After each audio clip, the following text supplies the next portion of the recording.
ইয়াৰ পাছত কি হৈছে গম পালেনে ইয়াত আপোনাৰ সৰুজনী বোৱাৰী যে সৰুজনী বোৱাৰীও সন্তান এটা হ'ল নহয় ছোৱালীজনী আপুনি সেইখন আঁচনি তেতিয়া 2022 চনৰ তেনেকুৱা সেইখন আইন প্ৰৱৰ্তন হৈছে নহয়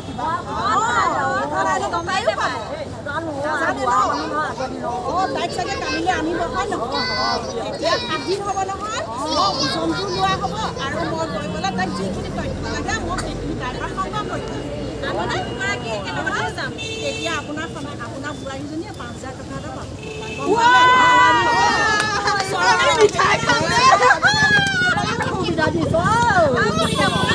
আৰু আমাৰ আশা কৰ্মীৰ ফালৰ পৰা 1,400 টকা পাব